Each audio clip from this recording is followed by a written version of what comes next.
आज 25 नोव्हेंबर आहे. देशाला स्वातंत्र्य 1947 ला मिळालं.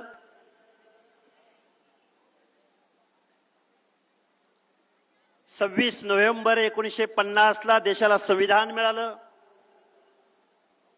आणि खऱ्या अर्थानं तुम्हाला आम्हाला माणूस म्हणून जगण्याचं आणि या स्वतंत्र लोकशाही देशामध्ये एक सन्मान्य नागरिक म्हणून मान्यता जर कशाच्या माध्यमातून मिळाली असेल तर ती संविधानाच्या माध्यमातून मिळाली.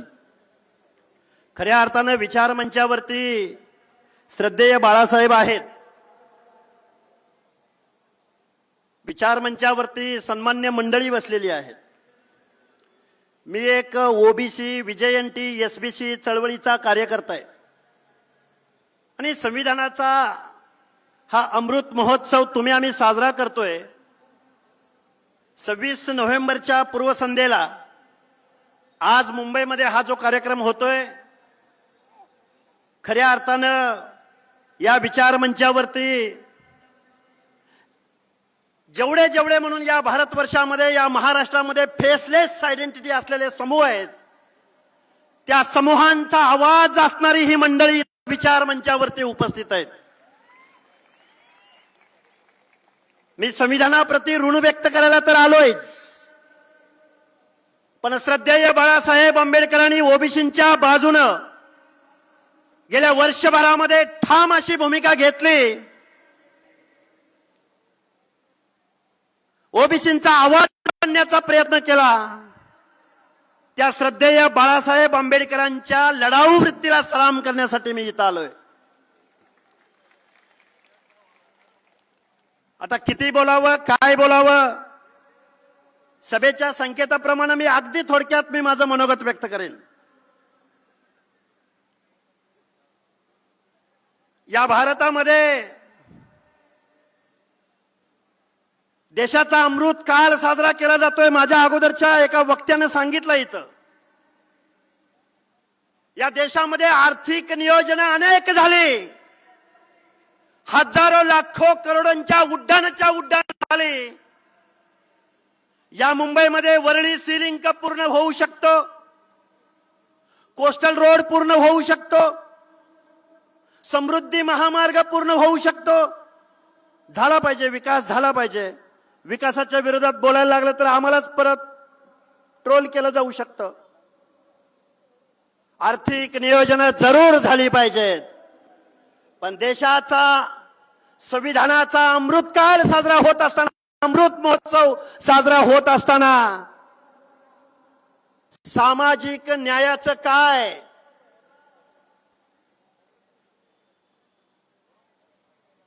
हजारो लाखो करोडो रुपयांची उड्डाणं होत असताना आजही आम्हाला सोशल जस्टिस मिळालेलं नाही.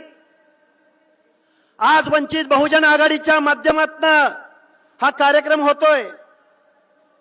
खऱ्या अर्थानं हा महाराष्ट्र, भारत देश वतनदारांच्या, जागीरदारांच्या, कारखानदारांच्या ताब्यामध्ये गेलेला आहे आणि तुम्ही आम्ही माणसांनी या सर्व गोष्टींचा विचार करण्याची आज रोजी आवश्यकता आहे. डॉक्टर बाबासाहेब आंबेडकरांनी 25 नोव्हेंबरला संविधान सभेसमोर सांगितलं होतं की या संविधानामध्ये, या लोकशाहीमध्ये अनेक वेपन्स तुम्हाला दिलेली आहेत. या वेपन्सचा जर योग्य वापर नाही झाला तर मात्र काही खरं नाही. मी अपिलिंग भाषेमध्ये मी तुमच्या समोर बोलतोय, म्हणून माझी तुम्हाला हात जोडून कळकळीची विनंती आहे. आज महाराष्ट्रामधला ओबीसी विजयंती एसबीसी बांधव आज त्याचं रिझर्वेशन गेलेलं आहे. अशा परिस्थितीमध्ये या सगळ्या माणसांचा, शोषितांचा, वंचितांचा, पीडितांचा, गरिबांचा, कष्टकऱ्यांचा, सामाजिक दृष्ट्या मागासांचा आवाज बनण्याचं काम महामानव डॉक्टर बाबासाहेब आंबेडकरांनी दिलं. आज संविधानाचा अमृत महोत्सव साजरा होत असताना बाबासाहेबांनी तुम्हाला आम्हाला लढण्याचा मूलमंत्र दिला. राजसत्ता आणि राजपाट हा मागून मिळत नसतो. मान सन्मान इज्जत अधिकार मागून मिळत नसतात, तर त्यासाठी संघर्ष उभा करावा लागतो, लढाई उभी करावी लागते, आंदोलन उभं करावं लागतं. डॉक्टर बाबासाहेब आंबेडकरांनी तुम्हाला सांगितलं होतं, राज्यकर्ती जमात बना, शासनकर्ती जमात बना. आणि तुम्ही आम्ही काय बनलो? डॉक्टर बाबासाहेब आंबेडकरांनी तुम्हाला मला शिका, संघटित व्हा, संघर्ष करा, राज्यकर्ती जमात व्हा असंच बोलले का डॉक्टर बाबासाहेब आंबेडकर तुम्हाला शासनकर्ती जमात व्हा म्हणून? नाही. कारण या लोकशाहीमध्ये टाटा बिर्ला अंबानीच्या मताला जेवढी किंमत, तेवढीच गाव गाड्यामध्ये काबाड कष्ट करणाऱ्या ऊसतोड माझ्या मताला सुद्धा तेवढीच किंमत. एक व्यक्ती एक मत एक मूल्य. पण तुम्ही आम्ही काय केलं? गावगाड्यातल्या शोषिताचा, वंचिताचा, पीडिताचा, गोरगरिबाचा आजही या लोकांना सामाजिक न्याय नाही भेटला. आता माझ्या शेजारी चव्हाण साहेब बसलेले आहेत, आपल्या वंचितचे पदाधिकारी. आजही या महाराष्ट्रामध्ये अनेक प्रश्न आहेत. एकच प्रश्न शेवटचा मांडेन. भटक्या विमुक्त जाती जमातीमधली विजयंती अ ब प्रवर्गामधली माणसं, आजही देशाचा अमृत महोत्सव साजरा झाला, संविधानाचा अमृत महोत्सव साजरा होईल, पण गाव वगळ्यातला भटक्या विमुक्त जाती जमाती मधल्या लोकांचं आजही पाल गेलं नाही. पाल आजही मुंबई पुणे शहरामध्ये जमिनीशी समांतर पाल करून इथली ट्रायबल लोक, इथली भटक्या विमुक्त जाती जमाती आजही जिवंत आहेत. या अमृत काळामध्ये या भटक्या विमुक्त जाती जमातीला आजही घर भेटलं नाही, आजही स्वच्छतागृह भेटलं नाही, आजही लोकसंख्येच्या प्रमाणात आर्थिक बजेट भेटलं नाही. एका बाजूला संविधानाचं गाणं निश्चित गावं लागल, एका बाजूला संविधानाचा अमृतकाल निश्चित साजरा करावा लागेल, पण दुसऱ्या बाजूला मात्र तुम्हाला आम्हाला शासनकर्ती जमात बनावं लागेल, तर आणि तरच तुमच्या आमच्यामध्ये परिवर्तन घडू शकतं.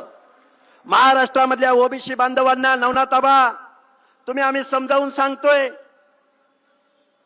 गेली वर्ष 2 वर्ष आम्ही आंदोलन उभं करतोय. निवडणुका आल्या, आधे इधर जाओ आधे उधर जाओ. माझी तुम्हाला हात जोडून कळकळीची विनंती आहे, संविधानाचा हा अमृतकाल साजरा होत असताना तुम्ही आम्ही सगळ्या लोकांनी, संविधानवादी लोकांनी, मानवतावादी लोकांनी, बंधुतावादी लोकांनी, काबाड कष्ट करणाऱ्या लोकांनी, सामाजिक न्यायाच्या प्रतीक्षेमध्ये उभ्या असलेल्या लोकांनी राज्यकर्ती जमात बनायला शिकलं पाहिजे, तर आणि तरच तुमचं आमचं परिवर्तन शक्य आहे. अदरवाईज दुसऱ्याच्या हातून जर तुम्ही काही मागायला गेला, अरे भीक मागितली तर भीक मिळते. हक्क आणि अधिकाराची लढाई उभी केली तर हक्क आणि अधिकार मिळतात. हा मूलमंत्र लक्षात ठेवा. सभेचा संकेत पाळून खूप काही बोलता येण्यासारखं आहे, खूप काही बोलू शकतो, पण बांधवांनो निश्चित परत आपण बोलू. सभेच्या संकेताला अनुसरून मी माझं मनोगत थांबवतो. धन्यवाद. जय हिंद, जय भीम, जय ज्योती, जय मल्हार, जय भारत. आणि जाता जाता एक घोषणा देतो. जय जय जय जय जय भीम, जय भीम, जय जय जय जय जय भीम, जय भीम. धन्यवाद.